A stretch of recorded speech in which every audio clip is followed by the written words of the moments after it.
University of Colorado Boulder on Coursera. Welcome to the overview webinar.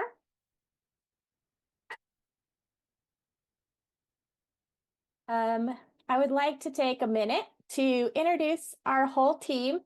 So we have Dr. Kevin Gifford, and he is our faculty director for the program. Lane Williams, who is our program manager. Andrea Birkby, who is our course coordinator. And my name is Crystal Kelly. I'm the graduate program specialist and advisor for the MSCS on Coursera program. And that's my cat, Mina. She welcomes you all as well. Our presenters today will be Dr. Kevin Gifford, and he's going to talk about some unique aspects of the program, the upcoming courses, and why they're included in the degree. But first, we're going to start with some general information about the webinar. All right, I'm getting some notification that my volume is a little low. So let me try turning it up a little bit. Can people hear me okay? For what it's worth, Crystal, this is Kevin Gifford, everyone. Hello, welcome. Crystal, I can hear you just fine. Okay, thank you. I'm going to continue on. Maybe turn your volume up on your speakers if you're able to. I apologize. I do have a small voice, so I will keep going. Okay, so we are recording this webinar, and we'll share the recording in a few days, so don't worry if you miss something. Please use your Zoom chat feature and let us know where you're joining from today. If you don't see the chat icon, try hovering over your mouse at the bottom of your screen. India, Nepal, Maryland, Washington. Whoa, Canada, New Jersey, Minnesota, Longmont, Milwaukee, Texas, Canada. All over the place, Germany, Kenya, Paris, France, Israel, wow, Ghana, Birmingham, Libya, wow. Truly a global audience today. That is amazing. Oh my goodness, wonderful. Thank you so much for sharing. Mesa, Arizona. I grew up in Arizona. Welcome, Arizona. All right, great. Thank you for sharing, everybody. Today, we're going to answer many of the common questions you have during the presentation. So please hold your questions until the end when you can ask your questions using the Q&A feature. Q&A is right next to the chat button. And please note that we do receive a large volume of questions. So we'll be using the upvoting feature to respond to the most common questions. In this webinar, we'll give you a better understanding of how the program works, answer the top questions we receive from learners, hear about the upcoming courses that will be released in the next few sessions, and we'll have time at the end for your questions. So let's start with a little bit of information about the University of Colorado Boulder. CU Boulder is a world-class university with over 850 visiting international scholars. And we recently ranked number 44 overall among global universities and 18 in computer science among public universities. Oh, I'm sorry, excuse me. Let me go back here. Apologies, my finger slipped. All right, so we were founded in 1876, and we are a Tier 1 research institution that proudly anchors one of the most entrepreneurial technology corridors in the United States. Our faculty have over 150 new startups. Our researchers have filed for 1,276 patents in the last 8 years. And we have 548 inventions that have been delivered in the last 5. We now count 5 Nobel Prize winners, 5 National Medal of Science winners, and 51 Fulbright Fellows among our graduates. So let's talk about the MSCS on Coursera and what makes it unique from other programs out there. We use performance-based admissions. Traditional graduate programs require a rigorous application process, but in this program, we have no application. We don't ask for GRE scores, English proficiency results, letters of recommendation, or application fees. All you need to do is start learning, prove you can do the work, and you'll automatically be admitted into the program. And since we're interested in your ability and not your academic history, you can be admitted regardless of your background. You don't even need a bachelor's degree as long as you can do the work. Simply earn a B or better in a series of 3 breadth courses called pathway specializations. There are 2 pathway specializations to choose from: graduate algorithms and software architecture for big data. And when you complete one pathway specialization with a B or better in each course, you'll be admitted as a computer science graduate student at the University of Colorado Boulder.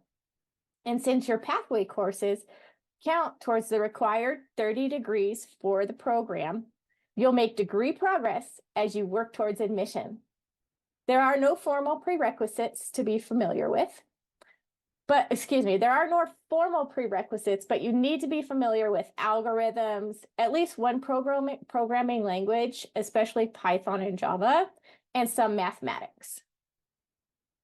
Another thing that makes this program unique is the courses. These are flexible 1-credit courses. In a traditional program, each course is worth around 3 credit hours, but we divide these courses into smaller, focused pieces.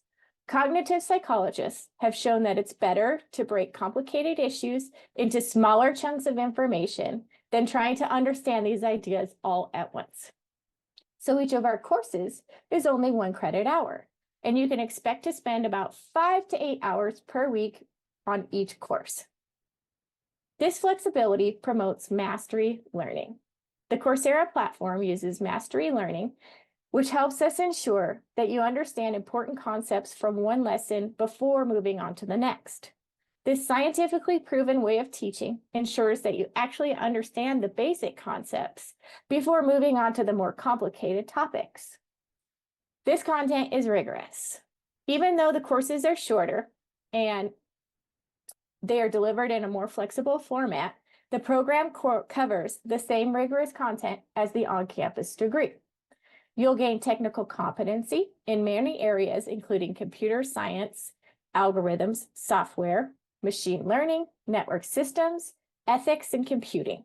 You'll also have the opportunity to apply these skills to various areas through your electives.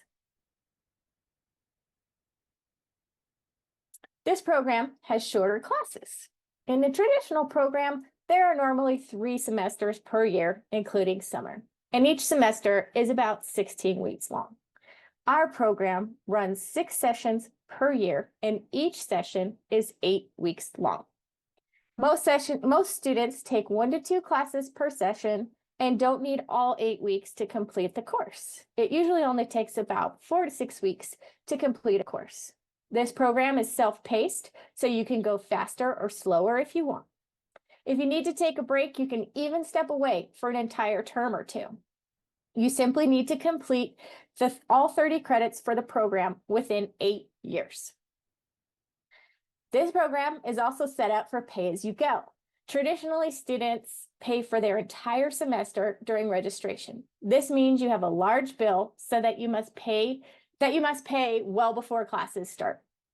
On the other hand, this program allows for you to pay as you go, and tuition is only $525 per credit hour.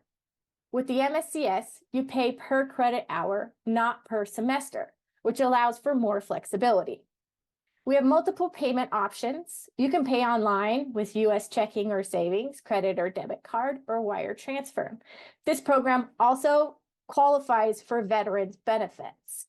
You can learn more about this on our finances page on our Boulder, Colorado website.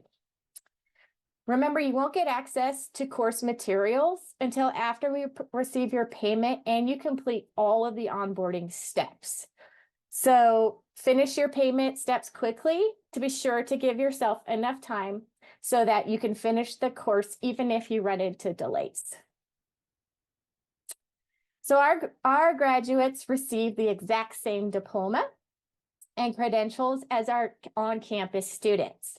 There are no designations on the transcript or diploma that say this is an online program. You'll earn a fully accredited Master in Computer Science And you're invited to attend commencement on campus at CU Boulder during your graduation term, but it's not required. You also get access to online career services. Students who are admitted to the program receive lifelong access to Handshake from CU Boulder Career Services. Handshake is an online tool where you can network with fellow alumni and where employers post jobs. It even has weekly virtual employer events. You also get resume review services using Quincy AI resume building.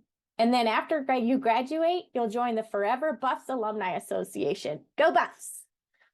CU policies for graduate students apply for this program as well. These policies cover things like course repetition, grade replacement, academic standing, and so on. So you're probably wondering, how does this all work? All of our courses are on the Coursera platform, and it is 100% online. We advise students to start with the non-credit public classes, then enroll for credit when you are ready. This option gives you the most flexible schedule without worrying about deadlines. Assignments you complete in the non-credit experience will automatically transfer to your for-credit experience when you upgrade and complete the onboarding. When you work in the public version, you can also work at your own pace, redo quizzes and assignments, and ensure that you're ready to enroll for credit. To enroll in the non-credit course, just sign up for a monthly Coursera subscription to the course or specialization you're interested in. Then when you're ready to earn course credit from the University of Colorado Boulder or work towards your MSCS degree admission, you must enroll in the for-credit experience using an open enrollment window with the CU Boulder enrollment form.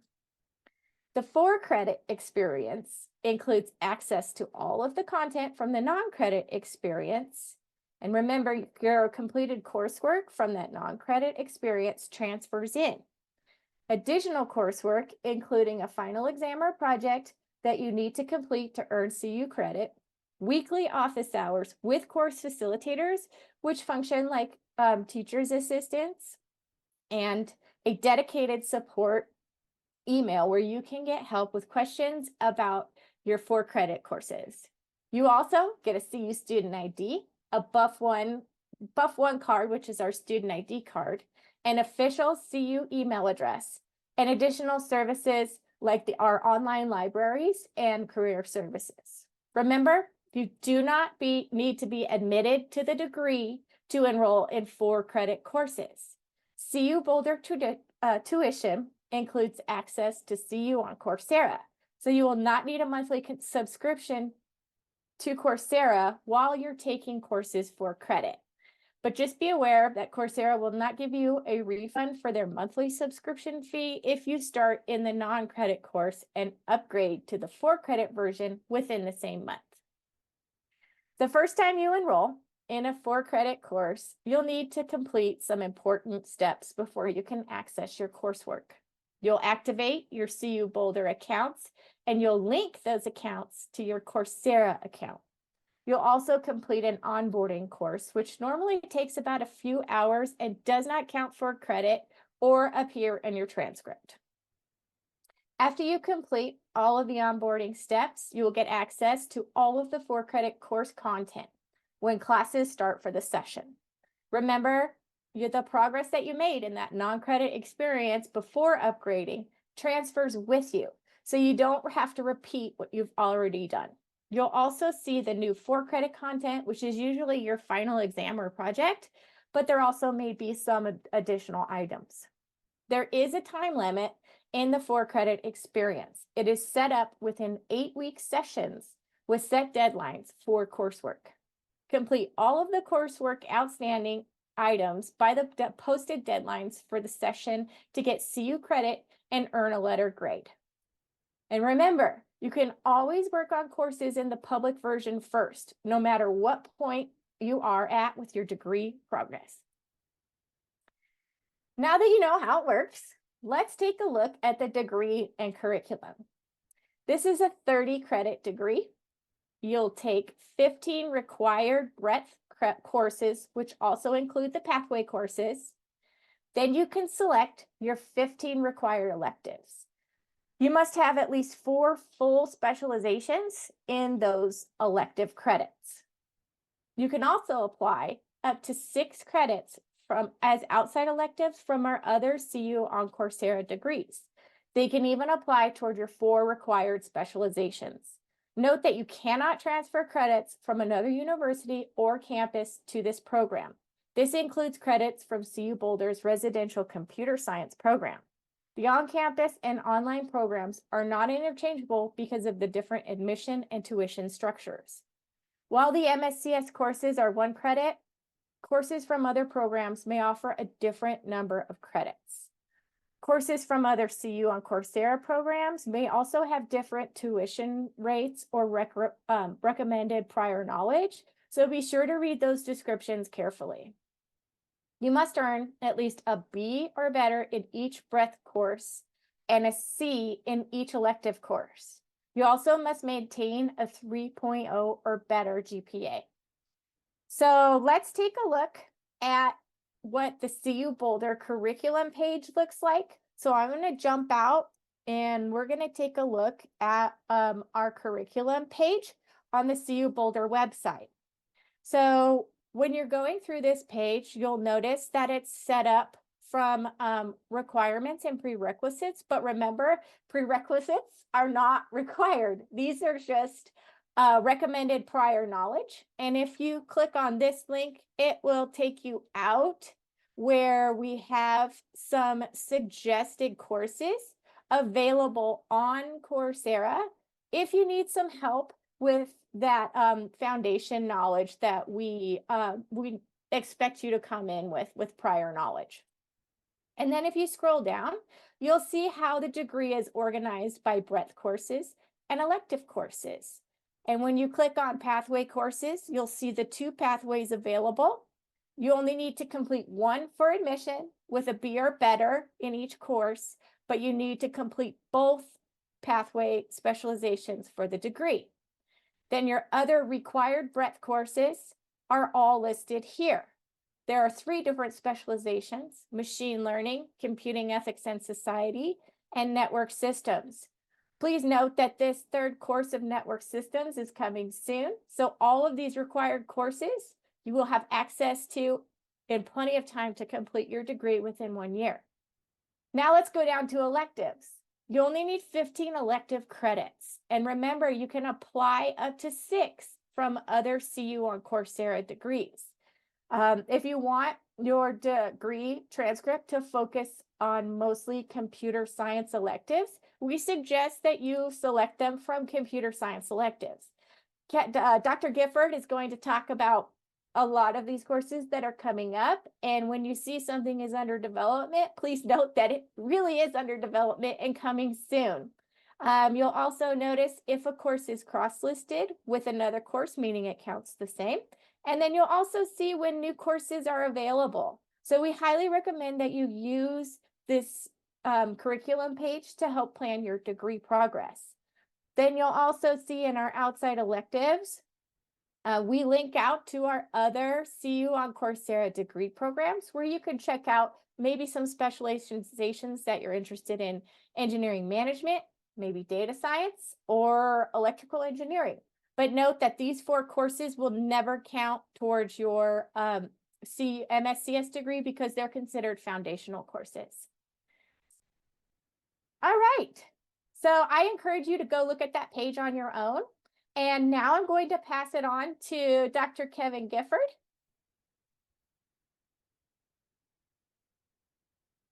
Thank you, Lane. Just making sure I was off of mute. That course planning webpage is quite a nice resource.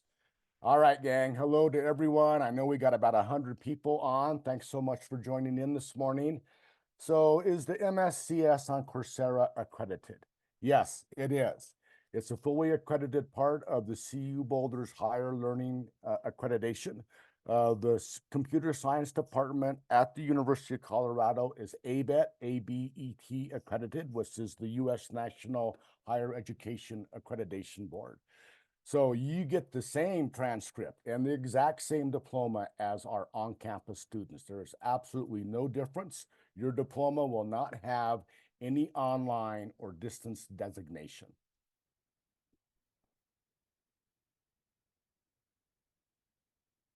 There are not any formal prerequisites for the program, but you should be familiar with the following. Understand what algorithms do. You should have proficiency in at least one programming language. Certainly Java and Python are very popular. C and C++ are lower level languages, but there are memory cybersecurity concerns. So actually the US White House is promoting people to transition away from C or C++, but that's where a lot of the deep knowledge is. You should have some mathematics, some basic mathematics, such as linear algebra, probability and statistics, and discrete mathematics. That will help you with your algorithmic courses, especially. You can also take the courses in any order, since there aren't any individual requirements for each course. However, it really is strongly recommended that you complete the 3 courses within each specialization in an order they are listed. These are not just one-off classes. They are in a sequence and they will build upon the knowledge from the prior courses. Next slide, please.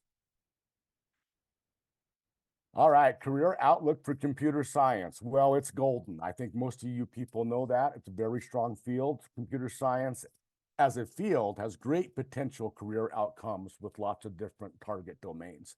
Companies such as Google, Microsoft, Amazon, Facebook, Adobe, Lockheed Martin, which is aerospace, IBM, Salesforce, Accenture, and lots of startup companies of all sizes, of course, need competent computer science assistance.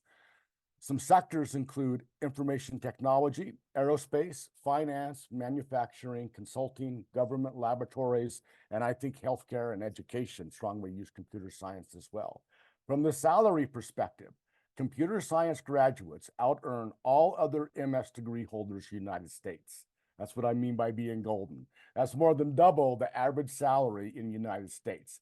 And importantly, for the future outlook, this field is expecting much faster than average year after year growth of 25%, which is a really strong annual growth percentage through 2031.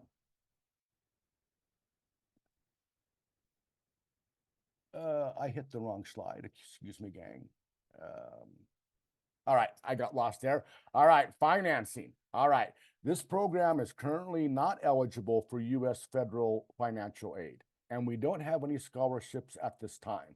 However, we have been able to greatly reduce our tuition rate. Recall that employers really value the skills that we teach. Many of our current students have gained employer tuition support. So we recommend that you can ask your employer if they are willing to offer tuition reimbursement for this program. This is a common tactic, you guys. Employers like to see their employees upskilled and will often, pay for that training. Your company will want to know if this is a fully accredited degree. You can explain this in your request. Yes, it is. You can give them details about the cost, timeline, and curriculum. But most importantly, you should outline how the skills and knowledge you will learn in this MSCS program will benefit your company, right? Mutual benefit part of it. Will you use advanced algorithms in your daily work as a question to think about? Do you have a particular project at work where you could benefit from machine learning, AI, etc.? You just want to convince your employer that this tuition money that they could put up will help them just as much as it helps you. Okay. Sometimes your employer may want you to sign a contract before they agree to any tuition reimbursement. That sometimes happens, gang. Just be sure to understand the details. Okay. Specifically, make sure you're able to provide any paperwork they need, such as receipts or transcripts to verify progress to the program. Next slide, please. Regarding student visas, well, since this program is fully online, there is no need for a student visa, which is an advantage, okay? CU Boulder does not issue I-20 forms for this program, and MSCS students will not get student visas. This means if you're international, you will not be eligible for curricular practical training, commonly known as CPT, or optional practical training, OPT, as part of this program. So you will want to consider that constraint. Next slide, please. All right, who can you talk about? Well, Crystal, or who you can talk to. Crystal is a fantastic graduate advisor, but if you have questions about the content in your courses, we strongly encourage you to use your best resource, your fellow students. Peer learning, right? And not just giving away the answers to a question, but talking with the peer and trying to understand where you're missing a particular concept is one of the best ways to learn, everyone. And online, with proper peer cadres allows you to do that. When you help your classmates, you're not only strengthening your own knowledge, but you're helping to develop your professional network. For the 4-credit courses that you take, you can join your course facilitators' weekly office hours and ask questions about the material being covered in your 4-credit course. As a 4-credit student, you will also get access to a dedicated email to support questions, e.g. Questions on Slack, etc. Next slide, please. All right, now I'm going to talk about some specializations that we have coming up. I'm going to first talk about Dr. Tommier's elective specialization, Generative AI. And of course, Gen AI is a very hot topic right now. The first course of the Gen AI specialization, Intro to Gen AI, is available now in the public, both for not for credit and for credit through Coursera. And you can preview this content and work on assignments at your own pace. This course offers comprehensive exploration of Gen AI, including transformers, ChatGPT for generating text, and generative adversarial networks, commonly known as GANs. Okay. The primary difference between generative AI and traditional AI lies in their objectives and functioning. Traditional AI performs or seeks to perform specific tasks based on predefined rules and patterns. But generative AI goes beyond this limitation and strives to create entirely new data from stochastic inputs that resembles human-created content.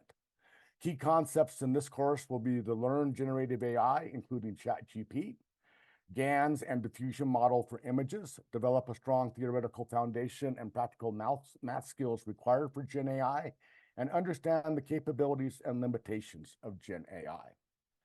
So the first course in AI, Introduction to Generative AI, is available now.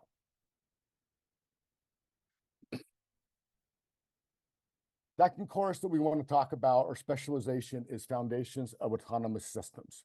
Gang, this combines automated planning, robotics, AI, okay? The first course, Modeling of Autonomous Systems, is available now in the public not-for-credit version through Coursera to review the content, and you can start working on assignments at your own pace, okay? In this intro course, we delve into the world of autonomous and cyber-physical systems, their significance, their structure, and their common applications. By studying these real-world examples, such as the Ariane 5 rocket failure, adaptive cruise control in vehicles, self-driving cars, you are able to grasp the foundational understanding and importance of modeling in autonomous systems. Also discussed are key components of these systems, the tight interaction between hardware and software, which is a critical skill, and the ubiquity of autonomous systems in various market sectors. Next slide, please. All right, last one we want to talk about. We're very excited about NLP, natural language processing, which of course is a big foundation of AI and ChatGPT, etc. Okay, this much anticipated specialization will be available in the Summer 2 session. Okay, NLP is aimed at getting computers to perform useful and interesting tasks involving spoken and written human languages. So the linguistics aspect of it. NLP is sometimes referred to computational linguistics to emphasize the fact that it involves the combination of computer science with insights from the linguistics field. Okay, linguistics is the scientific study of human languages. Practical applications of NLP include question answering, machine translation, information extraction, and interactive dialogue systems, both written and oral. Modern NLP systems rely heavily on machine learning methods involving probability, linear algebra, and calculus. So there's the mathematical foundation that you will want to have to take those courses. I will go on to mute and go back to Crystal, and I will look to answer your questions as they come in. Back to you, Crystal. Excuse me. Thanks, Kevin. All right. Now we're going to do one more poll before starting our Q&A and going over how you can enroll for credit and our timelines. So please let us know using the, excuse me, using the poll, how you intend, and let us know, excuse me, if you intend to pursue the MSCS on Coursera. We're going to give a minute for that poll to go.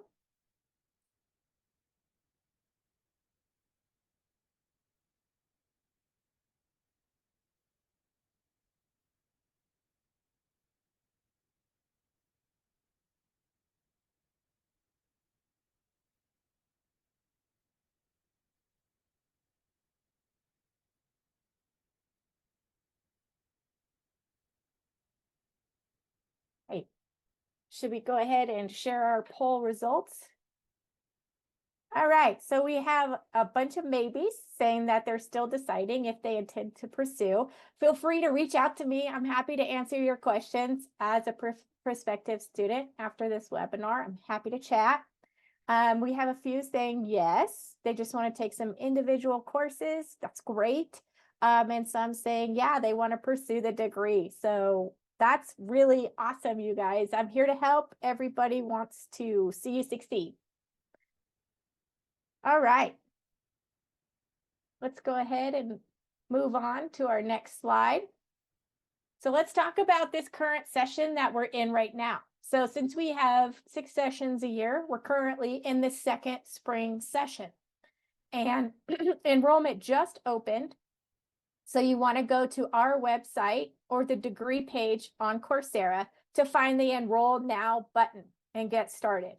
There's no cap on the enrollment, and tuition is due when you enroll for the 4-credit experience. Remember that you can work on the public versions of courses at your own pace and start anytime. Then you will use the CU Boulder enrollment form to enroll 4 credit. On March 11th, classes start, and you'll be able to see your restricted content for the 4-credit courses that you have enrolled in and paid tuition and linked your accounts. Then on April 19th, the enrollment window for 4-credit courses closes.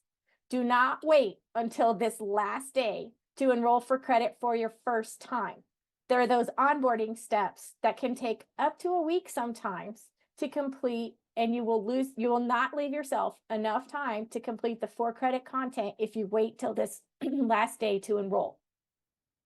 The Spring 2 session ends on May 3rd. This is the deadline to have everything in 4-credit complete. Grades will post your transcript about a week after the session ends. And if you've completed your pathway courses with a B or better in each course, you'll be automatically admitted, and admissions is processed about a week after grades post to your transcript. You'll receive an admission letter and an email from the program welcoming you as an admitted student. So let's see how you can start in a public course and then enroll for credit. So I am going to take you to the Coursera degree page. And here we are. I'm sure you all see this. This is where we advertise our webinars and important dates. So this Enroll Now button up at the top will take you to the 4-credit enrollment form. But if you just want to do the courses for non-credit and start working at your own pace, go down to academics in these breadth courses or elective courses and select the one you want to do. So let's say I want to start on the pathway because I want to get admitted pretty soon. I'm going to do CSCA, the 5008 Fundamentals of Architecture Software for Big Data. And this, when you're in the course and it says enroll for free and you have today as a start date, lets you know that you're working on that public version of the course. We didn't go to any CU Boulder enrollment form. But when we're finished and we want to enroll for credit, we're finished with our public version, we can go to this Enroll Now button, and it takes us to our CU Boulder enrollment form. And you'll know you're on CU Boulder because our logo is right there. So that's pretty much the steps to get going. And if you're a continuing student, you'll want to make sure, meaning that you've already linked your accounts and you're doing another enrollment form, use the current student enrollment form here, because then you'll just automatically log in and see everything that you need to do. All right. So now we're ready for Q&A. So you'll be able to see all of the questions we're receiving in the Q&A screen, in the chat screen. And you'll see that if someone has already asked and answered your question, please, if they've already asked your question, use the thumbs up emoji so that we can prioritize those. All right, so we're going to go ahead and hop on over to the question and answers. Kevin, do you want to take a couple first, or would you like me to? Yeah, okay. no, thank you, Crystal. I've got a couple that I wanted to answer live. The first was from Rex, who asked the question, will certain courses require a specific operating system? In general, you guys, the answer is we try to make the assignments work on either a Windows-based platform or, let's say, a Mac-based platform. One thing with programming, as you guys know, over the past 20 years, the majority of the systems that are out there are Linux-based systems, right? The internet is based upon Linux operating system, which is a Unix-based operating system. So oftentimes the programming assignments prefer a Linux-based environment, okay? You can download Linux free. You can make your Windows or Mac laptop dual boot between the native OS and a Linux OS, or you can use virtual machines to install Linux operating systems to ease the programming for, let's say, Java or Python type of environments. Okay. Next question from Gary asks, are there courses related to cryptography? Gary, that's a great question. That sequence is in development. I think, Gary, to be honest, I see that sequence coming online in the next 6 to 12 months. It won't be this summer, but certainly that course is in the process of being developed. It just won't be a 2-month deal. It's going to be more like 6 months. Okay. All right. I see another one that wants to kind of get into a discussion. I'm going to be careful here. From Wedwan, can you comment on the statement that traditional software engineering won't be necessary in 10 years? Well, look at you guys. We've all got opinions here. Certainly with AI, I think you're going to see a lot better code generation, right? That can be automated. But the concepts of design engineering and software engineering, right? Not just being able to generate code, but being able to develop the requirements, develop the verification plans, develop, tests that are going to be, that will verify your software as being requirement compliant, right? That is not going to go away. So I think there is still lots of room for people who know how to code properly are going to make these automated systems and software engineering, but there's also going to be continue to be the need for people who know how to do software engineering at a high level, which is not just developing code. So that's my opinion on that. Crystal, can I go over to you and you can answer a couple, and then I will look through and prune a couple more questions to answer. Over to you, please. Absolutely. Thank you. Stephen Mora is asking about pathway courses. If you don't pass or you need to retake do you need to retake the course for pathway courses? So passing for a pathway course, remember, in all your breadth courses is a B or better. And since these programs qualify for grade replacement, if you don't get that B or better, what you'll need to do is re-enroll in the course for credit and get that B or better. But we recommend that you go back first and work in that non-credit version and really learn the content, and then re-enroll for credit and finish your content for credit. Then what happens is it automatically, that new grade will automatically replace that old grade. And that course in the old version will still be listed on your transcript when you took it, but it will not have any grade or grade points next to it. The new one will, and that new grade will count towards your GPA and the degree. So that's one nice feature that these courses still do, even though you can take them in this flexible format, still qualify for grade replacement. And there was one more I wanted to answer live. Let me scroll to it, please. It was Yule DeVries. I hope I'm saying your name correctly. So Yule says, basically you should take all courses public first and then upgrade to 4 credit and take some additional exams. So by all, I wouldn't recommend doing the whole degree in the public version first. I would recommend doing the courses that you plan to enroll in 4 credit for a session, and then enroll in those, do them in the public version and then enroll for a credit. Because if you're trying to work through the whole degree and then you just go in and start enrolling for credit, all of that knowledge from 30 courses ago, you'll have to go back and finish for the final exam. So we recommend chunking it out session by session.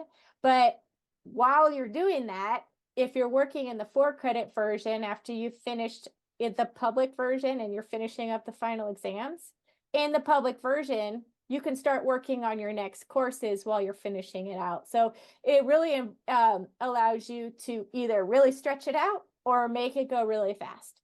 So we have students that have started in fall 23 and will be graduating this summer. So you can go as fast or as up to 8 years if you need it. Okay. All right, Crystal, I see 2 that I want to answer, and I believe that they both were from Todd Dole. So Todd, thanks for the questions. Look, I want to answer the question about the PhD program, and then I will talk about CSCA 5454. You know, there's been some confusion about this previously, but here's the bottom line, gang. The degree, the MS degree in computer science you get from the online program is the exact degree you get from the residential program, okay? Certainly, this degree qualifies you as a PhD student, okay? As an example, we have a online student in computer science right now who is, graduated with his online degree and now is taking his PhD program. At a higher level, you guys look at different institutions will have different metrics for how they gauge their PhD applicants, right? Certainly, this degree qualifies as the MS degree. There's no discussion about that. That just applies. So some of the previous comments or in the FAQs, which I believe have been updated, this is a fully fledged accredited MS program. The thing that I would say to you is, remember, there's other things that come in to being a PhD applicant. Different institutions have different criteria for their PhD program. From the degree perspectives, this degree is accredited. So there's no question there. There will be other things such as your work experience, your outreach experience, et cetera, that go into your PhD application. So if the FAQ, which I believe has been updated, Todd, that is the answer there, okay? The question on the 3rd course of the algorithms pathway, that course will be available. It's going to be available summer 1. And we're kind of having a rolling release on that particular course because of other activities going on. But please, that course is going to be available summer 1. All the content will be there and you will be able to complete that pathway. Crystal, let me go back to you. I wanted to hit those 2 high questions. Maybe you can answer a couple and I will rifle through a few more, please. Great, thank you. I have 3 that I've picked out. One from Kushal. Oh, sorry, just got scrolled away from. One sec. Okay, so just in case we aren't familiar with any of the programming language, is it still okay if we learn very bare bones of it along with learning the course? What is the level of expertise needed? So this is a common question that I get, and that's one wonderful feature about the flexibility of this program. If you're working in the public version and you're really taking your time being able to redo assignments and things like that, you can go and evaluate while you're working on the course what level of knowledge you're needing for those. And inside each Coursera course, you'll notice that there are recommended courses that go along with them that you can take with your Coursera subscription. So that is what I advise all students to do if they're really not familiar, is get into that course in the public version and then see what's really needed. And then if you're finding that you need some more help, then definitely, sorry, my slides kind of went away here. Okay, then you'll be able to evaluate what you really need for that program. But keep in mind, this is a graduate level program. So you're expected to come in with graduate, with some knowledge already there. So visit that curriculum page and, check out some of those courses and look in the public version to see if it's something that you're ready for. Okay, I had two more that I wanted to do from Spandan Stresla. I hope I said that correctly. How do we receive the certificate and / transcript after degree completion if we're not in the US? So all students that finish or that are enrolled for credit become CU Boulder students. And CU Boulder students have access to the Buff portal. And that is your student portal for everything for your academics, including accessing your degree audit so you can monitor your progress, and then access to your transcripts. Then we also have a dedicated registrar for this program that helps students with enrollment verification. They also help with providing official transcripts. So any student, it's exactly the same way that our on-campus students access it. It doesn't matter where you are because it's all online. Okay, last one from Kate Y. Will the grade for both pathways, oh, sorry, these up scrollings kind of take these away. I'm sorry. Where'd you go, Kate? There you are. Okay. Will the grade for both pathways carry forward to the degree GPA? Yes. So everything you take in 4-credit version is you'll earn credit, and that's towards your GPA. And those pathways are part of the breadth curriculum, which is required. Even though you only have to complete one for admission, when you do anything for credit, it's going to post to your transcript and apply to your GPA. All right, back to you, Kevin. All right, Crystal, I know you're going to launch a poll here in a little bit, but I certainly have a couple of questions that I want to answer for everyone because they're generically applicable. And then you can tell me if I have more time to answer questions. Okay. I've got Chihiro Snyder, who asked about languages, who says, I'm currently most experienced. Oh, that's, that just happened. I'm currently most experienced in JavaScript. Okay, that's a language. One of the slides mentions that Java and Python are recommended prerequisites. How important is it that I learn Java or Python for me to be successful? Great question. Look, at the thing here that we want is we want students to have proficiency in at least one language, okay? Because once you learn a language, whether C, C++, Python, Perl, Java, JavaScript, once you learn a language, not just, I've done it for a couple of months, but you learn how that language works. All computer languages, there are some differences, but if you are adept in one language, you can transfer that knowledge you learned in JavaScript and have it apply to, let's say, C or C++. So really the requirement is you've got good experience in at least one language. Okay, so you don't need to go out and learn Java or Python to be successful. You just need to have good experience in one language, and that will carry you through as you learn other languages. That was a great question, Cholo. Apologies for mangling your name, my friend. Another one, Michael Prasad. This was a great question. Oh, but now things flipped and gone away. I gotta go find Michael's question again. And you have a couple there. Sorry, Michael.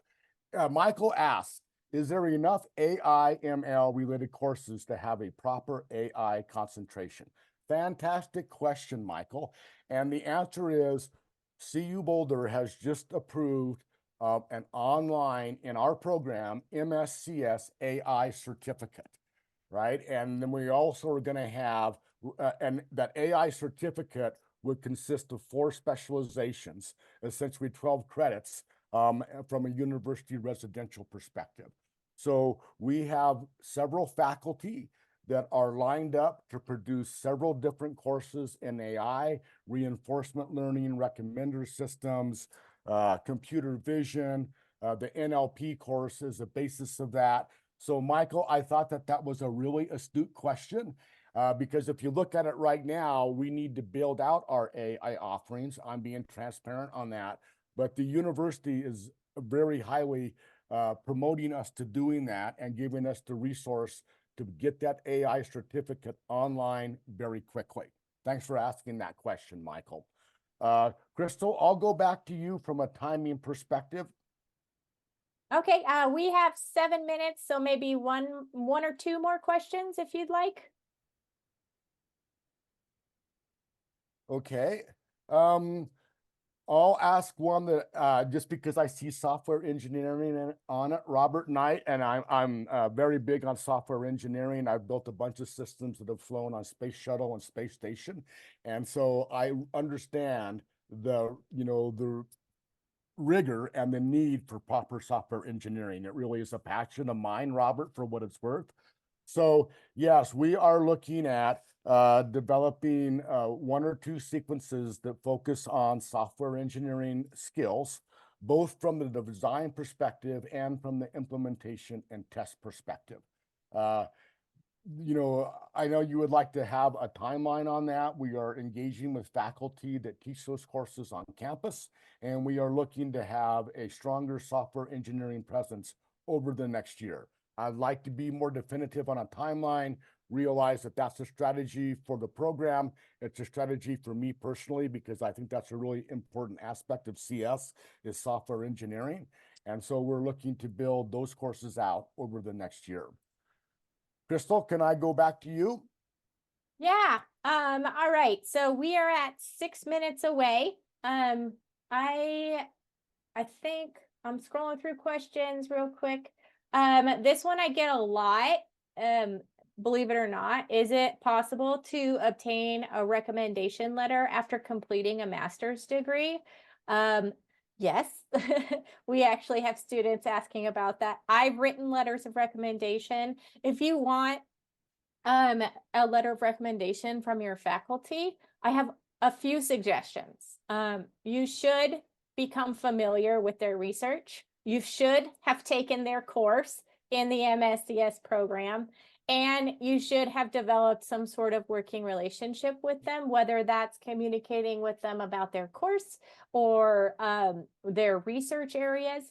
But there is nothing to stop you from reaching out to a faculty and discussing these matters, and then eventually asking for a letter of recommendation. That doesn't mean you're going to get one. It's not guaranteed, as with any letter of recommendation. But yes, you can actually establish that relationship. All right, we have 5 more minutes. And we have one more poll. Do you want to do a question? Really quickly, we've got somebody that's worried about the Coursera platform failing financially. I will admit, Anil, I hadn't thought about that aspect, but I believe that's an astute question. First of all, I think Coursera is extremely safe from a financial perspective, okay? Now, that's just my opinion. You can ask the question, what if it does fail? Well, if that happened, right, you guys are University of Colorado students, and you're in the MSCS program, the University of Colorado would not bail on you, right? There are other things. We offer some of our other classes in an online platform. So if that circumstance ever came to happen, which I think is a very low probability, right? You got to take that into account. then the University of Colorado would support the students and guide, shepherd everybody through to completion. All right, Crystal, how about if I go over to you? Right, great. Thank you so much. We are going to start wrapping it up, but if you could please take this last poll for us. We would like to know what you plan to do after this webinar. So let's take a moment to take this poll. We'll give it about a minute.